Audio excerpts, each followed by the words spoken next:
नमस्ते सर जी। नमस्ते साहब। अच्छा सर, आज एक बात बता दीजिए जी कि जो भीष्म पितामह थे, जी उन्हें जी इच्छा मृत्यु का वरदान था, जी तो उन्हें कोई मार तो सकता नहीं था। ना। तो लगभग कह सकते हैं वो अमर थे, हाँ, लगभग। लगभग तो कह ही सकते हो। उनके पिताजी से उन्हें वरदान प्राप्त था जी। कि जब तक तुम चाहोगे तब तक जीवित रह सकते अच्छा, तो फिर अर्जुन ने उन्हें कैसे मार लिया सर? हो। अर्जुन ने मार नहीं पाया। अर्जुन ने उन्हें वो घायल करके गिरा दिया। अच्छा, उसके कारण थे। वही कारण बता दीजिए साहब पूरी तरह। कारण उनका ये था कि दोनों तरफ से महाभारत की लड़ाई में सेनाएं अपनी अपनी तरफ लगी। जी भीष्म पितामह अर्जुन के खिलाफ थे, जी क्योंकि वो दुर्योधन पक्ष से लड़ाई कर रहे थे। जी। लेकिन विजय श्री दोनों बराबर रिश्ते में थे। और जब उन्होंने पैर छू के आशीर्वाद मांगा अर्जुन ने भीष्म पितामह से। भीष्म पितामह से, क्योंकि वे उनके पितामह थे, जी। पांडवों के और कौरवों के भी थे, दोनों के ही थे। बराबर थे। जी। तो उन्होंने कहा कि तुम विजयी हो। पांडवों को पहले ही वरदान दे पहले दिया। ही वरदान दे दिया कि तुम विजयी हो। जी और लड़ाई दुर्योधन की तरफ से कर रहे थे। और ये भी कहा था दुर्योधन से कि मैं पांडव अपने हाथ से एक भी नहीं मारूंगा। अच्छा, ये भी कह ये दिया भी था। प्रतिज्ञा थी। इस बारे में तो पता ही नहीं था। कोई बात नहीं, वो तो शास्त्रों में लिखा हुआ। तो अब भीष्म पितामह 9 दिन लड़े और 10,000 सैनिक रोजाना वो मारते थे। अर्जुन ने सोचा, पांडवों ने सब नहीं सोचा कि अगर भीष्म पितामह इसी तरीके से चलते रहे तो हमारी तो सेना खत्म हो जाएगी। तो उन्होंने कहा कि अब क्या होना चाहिए। 8 दिन हो गए, 9वां दिन कल होगा। तो अपने सारथी कृष्ण से पूछा कि महाराज, भीष्म पितामह रास्ते से कैसे हटा। तो कृष्ण ने कहा कि इनके पास तुम जाओ, युधिष्ठिर जाएं और साथ में तुम भी जाओ जी। और इनका विजय श्री का आशीर्वाद इनको वापस करे।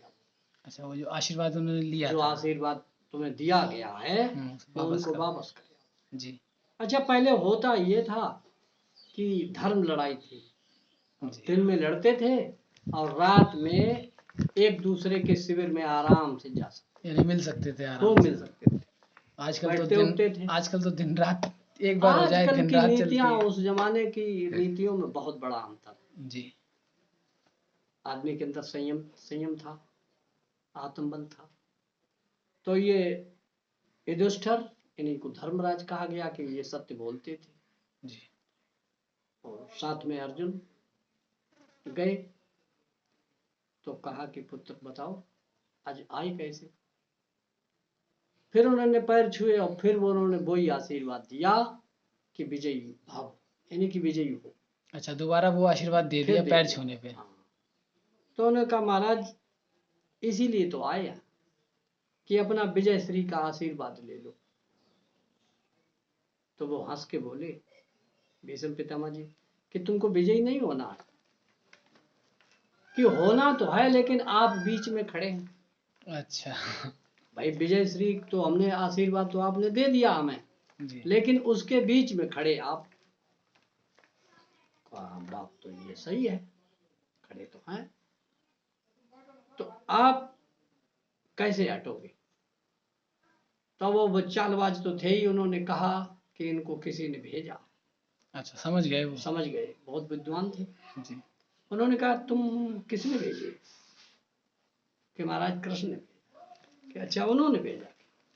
तभी समझ गए सारी बात है। कि देखो, तब उन्होंने कहा कि देखो, दी हुई चीज हम वापस तो लेते नहीं, जी तुमसे भी नहीं लेंगे। जी। और युद्ध क्षेत्र में अगर कोई स्त्री हथियार लेके सामने आ जाए जी तो मैं उस पर हथियार नहीं चलाऊंगा। जी। ये पांडवों से कहा। तो उन्हें तो हिंट उन्होंने, दे दी। हाँ, उन्होंने कहा महाराज युद्ध क्षेत्र में स्त्री कैसे पहुंचे। जी तो वो जल्ला के बोलने लगे कि ये बात तुम उन्हीं से पूछो, ये नहीं हम तुम्हें बता पाए, जिसने तुम्हें भेजा है। जी। बड़े बूढ़ों के सामने ज्यादा बात भी नहीं कर ज्यादा सकते थे वो। नहीं, उस टाइम तो काफी। हाँ, काफी अदब था। जी। तो उन्होंने फिर प्रणाम किया और वो चले दी। लौट गए। उन्होंने फिर कृष्ण को यही बताया कि ऐसा ऐसा कहा कि उन्होंने। ऐसा उन्होंने कहा। अब सब चिंता पड़ गए कि हाँ, स्त्री कहाँ से आ। तो द्रौपदी जो थी उसने ज्यादा अपमान झेले थे महाभारत। जी। तो वो सामने आई और उसने कहा कि भीष्म पितामह के सामने मैं लड़ूंगी। तो अब पांडव बेचैन हो गए कि अरे तुम कैसे लड़ोगे। वो अड़ गई। जब तो अड़ी तो कृष्ण ने कहा कि हे पांचाली, तुम अपने खुले केस हर वक्त दिखा के इनको जो है निर्बल मत किया करो। ये क्षत्रिय हैं, क्षत्रिय थे और क्षत्रिय रहेंगे। ये मर्यादा में बंधे हुए थे, इसलिए तुम्हारी रक्षा नहीं कर पाए। अच्छा, वो टाइम जब वो हाँ, जब चीरहरण उनका हुआ था, चीरहरण हुआ। तब ये और कुछ वो नहीं कर गलत पाए तो थे। हुआ ही खैर जी जी नारी जाति के लिए। जी। और वो जब तक ये दुनिया रहेगी द्रौपदी का चीरहरण याद किया जाएगा। याद किया जाएगा। तो महाराज अब कह जाए तुम अपने शिविर में जाओ आराम से। तब उसने द्रौपदी फिर रोने लगी कि हे भैया, भाई इसलिए कहती थी और कि श्री कृष्ण को। हाँ, कि उनकी जो बहन थी सुभद्रा वो अर्जुन को ब्याही थी। दूसरी पत्नी जो थी अर्जुन की वो उनकी बहन थी। जी जी। तो उन्होंने कहा ठीक है, हम तुम्हारे सम्मान और उसकी जो है आदर करेंगे और उसका सारा सब कुछ होगा। तो अपने शिविर में। तब उन्होंने कहा पांडवों से कि तुम एक काम करो, शिखंडी जो है वो पूर्व जमाने का स्त्री है। पांडव सेना का ही था कोई। हाँ, पांडव सेना का द्रौपदी का भाई था वो। द्रौपदी के भाई का नाम शिखंडी हाँ, था। शिखंडी था। अच्छा। और वो लड़ाई चाहता था। देखिए, इसमें अपनी अपनी प्रतिज्ञाएं थी। शिखंडी चाहता था कि अगर महाभारत होगा तो हम भीष्म पितामह से अपना बदला लेंगे। तो यानी इनकी भी कोई अलग कहानी है। हाँ हाँ, शिखंडी और भीष्म इनकी भी पितामह अलग की। कहानी, इनकी भी सुन लीजिए। अगर ये अंतरकथा नहीं बताएंगे तो समझ में नहीं आएगी। जी। ये ऐसा हुआ कि अपने चित्रवीर और विचित्रवीर इनके दो भाई थे। किनके? भीष्म पितामह के। भीष्म पितामह के दो भाई थे। दो भाई थे। इनके ही पिता से और माता सत्यवती से वो पैदा थे। जी। ये गंगा पुत्र थे। जी, गंगा पुत्र थे। तो चित्रवीर विचित्रवीर जब दोनों शादी काबिल हुए तो सत्यवती माता ने कहा अपने इनसे गंगा पुत्र से कि पुत्र इनकी शादी करो। तो कहीं स्वयंवर चल रहा था। वहां 3 राजकुमारियां थीं। जी। अम्बे, अम्बालिका और अम्बा। अम्बे, अम्बालिका, अम्बा। अम्बा। ये इतना वीर था कि बहुत ज्यादा। भीष्म पितामह। भीष्म पितामह। तो इन्होंने तीनों राजकुमारियों को उठा लाया। यही थोड़ो समझो कि गलती इनकी रही। अच्छा, हमारे यही हिसाब इनके अपनी लाइफ में गलत काम से हुआ गलत है। काम हुआ। बाकी इनने कुछ नहीं किया बाकी गलत। कोई गलती नहीं हुआ। जी। तो 2 तो पत्नियां दे दी उनको, अब एक बची। तो उसने, अब ये तो प्रतिज्ञाबद्ध थे, कि शादी शादी कर नहीं करेंगे। सकते थे। और जब कर नहीं तुम सकते थे तो 3 लाए क्यों थे। जी लेकिन अब वो उनकी महापुरुषों की अपनी बात है, हम क्या कह सकते। जी। सत्यवती माता ने कहा, उसने कहा अम्बा ने कि हमने तो महाराज दूसरे राजकुमार को चुना था, आप उठा लाए। और आप हमको ले आए जोराबरी। जी। तो गंगा पुत्र ने कह ये कहा इस भीष्म पितामह ने कि चलो सम्मान सुद्धा हम उनको तुमको वहां भेज देते। और भेजा भी। भेज दिया था। हाँ, भेज दिया। लेकिन वो राजकुमार ऐसा था, राजाओं की नीति से तो क्या कहा जा सकता है।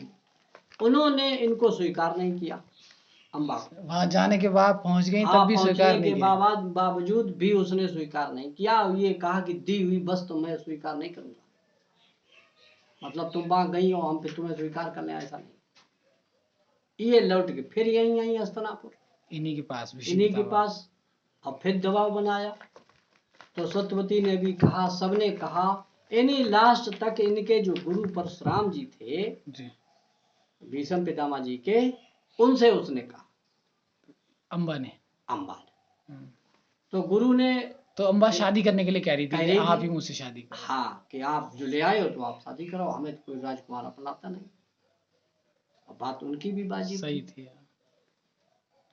गुरु ने भी समझाया, लेकिन ये माने कैसे, वो प्रतिज्ञा थी। जी जी। जब नहीं मान पाए तो गुरु ने समझा के, क्या लड़ाई हुई क्या नहीं हुआ ये तो महाभारत में लिखा है। बहरहाल इन्होंने मानी फिर भी नहीं, तो उसने ये कहा कि गंगापुत्र, मैं जन्म पर जन्म बराबर लेती रहूंगी और तुमसे ये बदला, यानी तुम्हारी मौत का मैं कारण जरूर बनूंगी। अच्छा, यही बदला था उसका। यही उनका, तो यही अम्बा शिखंडी बनी जाके। यही अम्बा फिर द्रुपद के यहाँ, उनके यहाँ शिखंडी बनी। हालांकि वो पुत्र उन्होंने पहले धृतराष्ट्र को और इसको पहले पांचाली। स्त्री थी, अब वो लड़का बना जाके। हाँ, तो अब वो ऐसा का पूर्ण तो लड़का नहीं था। अच्छा, पूर्ण लड़का नहीं लड़का था। नहीं था, पूर्ण आदमी नहीं था, उसमें कुछ तत्व जो थे वो स्त्री, स्त्री के भी थे, कुछ पुरुष के थे। कुछ पुरुष के थे। तो ये बात भीष्म पितामह भली बात जानते थे जी। कि अम्बा ने वहां जन्म लिया। अच्छा, उन्हें पता थी ये पता बात थी कि इसी द्रौपदी का हाँ, भाई है इसी- जो हमारी मतलब बहू है, हमारे पोती आएगा। है। अब इसी का वो भी मानते थे कि इसी का ऋण रह गया केवल हमारे ऊपर। भीष्म पितामह भी मानते थे। तो अगर वो गलती नहीं होती तो शायद वो भी जो आपके जैसे अश्वत्थामा जीवित हैं और कुछ हाँ। ऐसे जीवित हैं, शायद जीवित होते। हाँ बिल्कुल, अपनी उनकी इच्छा थी, जब तक उन्हें शांति मिलती तब तक वो रहते, और नहीं शांति मिलती तो अपने प्राण त्याग सकते थे। जी। उन्होंने शिखंडी को तैयार किया गया कि तुम आगे जाओ। कि तुम अर्जुन के रथ पर रहो। शिखंडी हंसा, कृष्ण के खूब दंडवत करी कि आज हमारे जन्म जन्मांतर के पाप दूर। और अर्जुन से कहा कि शिखंडी की आड़ में बाण चलाना, क्योंकि में एक बात थी कि धर्म युग हो रहा है कि अर्जुन जो है जब तक धनुष बाण भीष्म पितामह हाथ में रखेंगे तभी तक बाण चलाएंगे, और निहत्थे हो जाएंगे तो नहीं चलाएंगे। अच्छा, ये बात भी कह ये चुके भी थे बात कह चुके नहीं, ये नियम था। भीष्म पितामह।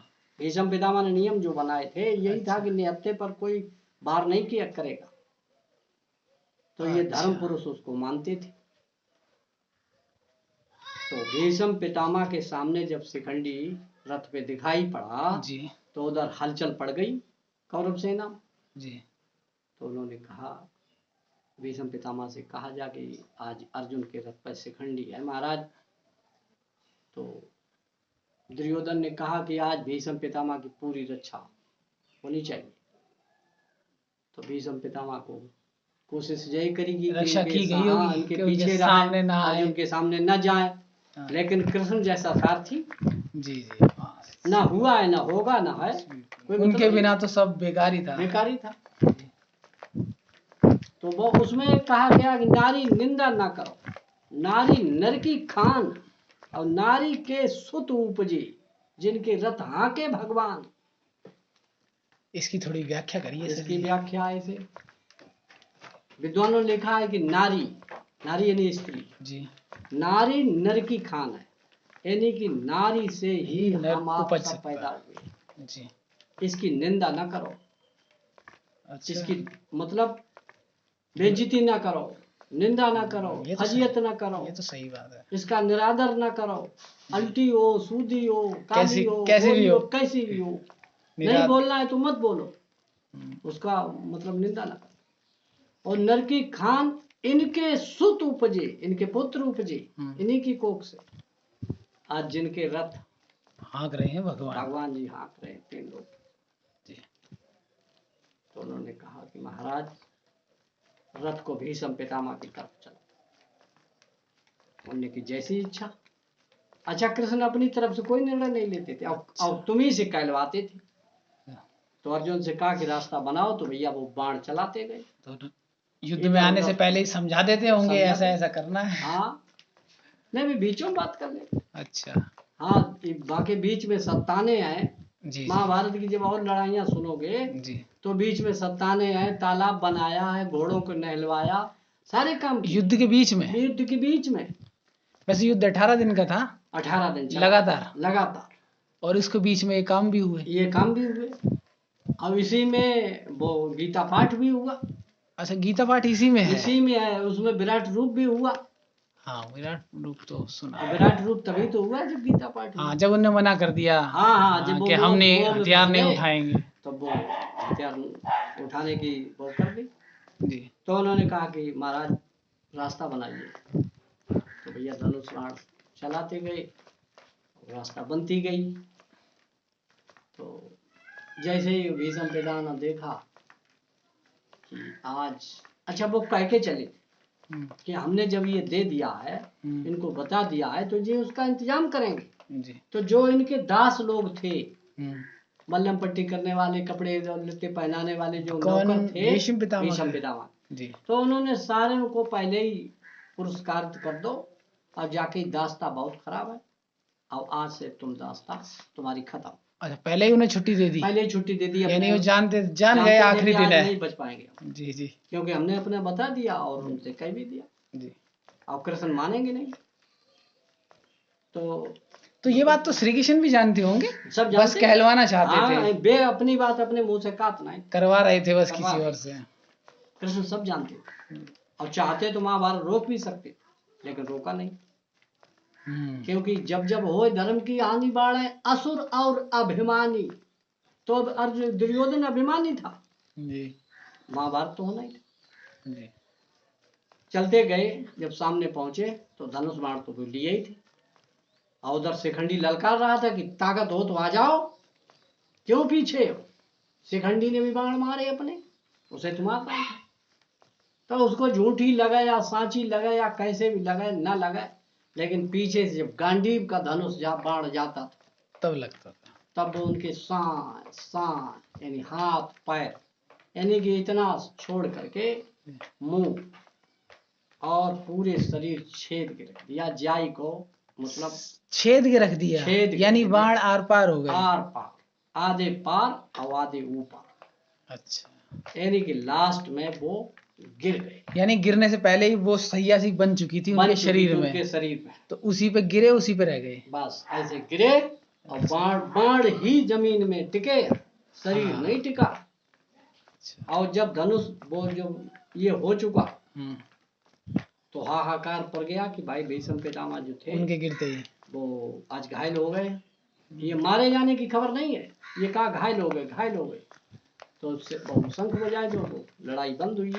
सब लोग उन्हीं की तरफ भागे, सब कौरव पांडव सब देख रहे कौरव हो। पांडव सभी। अब जब शंख बज गया तो लड़ाई कोई वैसो काम नहीं करे, तो हथियार नहीं चला। जब इतनी उनकी तरफ भाजे, जी। तो भीष्म पितामह बाण सैया पे लेटे। तो उन्होंने कहा कि हमें प्यास लगी, नाम नहीं लिया कि हमको प्यास लगी। तो दुर्योधन ने तुरंत अपने दुशासन को कहा कि फटाफट बढ़िया सा गंगा जल लेके आओ। तो उन्होंने मना कर दिया कि नहीं, ये पानी भी नहीं चाहिए, और हमारा सर नीचे हो रहा है, तकिया लाओ। तो वो सुंदर सी तकिया मंगवाई गई। अच्छा, तकिया आई थी। तकिया आई, लेकिन उन्होंने भी मना कर दिया कि भाई अब जो हाथ की निर्मित चीज है उससे अब हम प्रयोग में नहीं लेंगे। अच्छा, भीष्म पितामह ने उनली नहीं ना। और फिर कहा अर्जुन को बुलाओ, अर्जुन तकिया लगा। तो अर्जुन ने ऐसे ठाड़े और पेड़े आड़े तिरछे बाण मारे, और उन्हीं उन पर सर टिका। अच्छा, बाणों से बाणों की तकिया बनाई, क्रॉस करके बनाया। क्रॉस बाण लगाए, हम्म, और उन्हीं के बीच में उनका सर, रुक गया। क्योंकि उठ करके वो अपने पैर नहीं देख सकते थे, बाण चुभे थे रोम रोम में, हाथ में, पैर में, पेट में, पाए में, सब। जी जी। फिर उन्होंने कहा बेटी प्यास लगी, कहा। तो उनके सर के पास हटके एक आध फुट उन्होंने ऐसा बाण मारा, जो जमीन से पानी निकला और सीधी उनके मुख में धार गई है। धार गई। और जब शायद उनको जब प्यास लगती थी, तो उसी धार से पानी मुंह में जाता। तो मतलब कई शैया पे लेटने के बाद भी वो जिंदा बने रहे। जिंदा बने रहे, पूरे पावर, मतलब पानी पीते रहे। और खाना आना क्या होगा ये तो नहीं लिखा गया है, और बात करते रहे। और युद्ध चलता ही, हाँ, मतलब युद्ध बाद चलता रहा। अगले दिन भी युद्ध हुआ तो वो जिंदा हाँ, थे। दूसरे दिन युद्ध हुआ। फिर दुर्योधन ने कहा कोई हिंसक जीव जंतु इनके पास ना आए तो आस पास खाई खुदवाई दी गई, और वे जो अंगरक्षक थे उनके खड़े रहे, और जब ये लोग आओते तो उनसे वो बात करते, आशीर्वाद देते, आशीर्वाद लेते, आज क्या हुआ, आज क्या नहीं हुआ, ऐसी बातें करते रहे। ऐसे बाण सैया पे। अब आपके अंदर कोई जिज्ञासा और रह गई हो तो उसको भी पूछिए। अब इतना ही काफी है सर जी। हाँ हाँ, फिर सोच लेना तो हाँ, फिर सोच के फिर बताऊंगा। ठीक है, जय नमस्ते साहब। भगवान। नमस्ते साहब।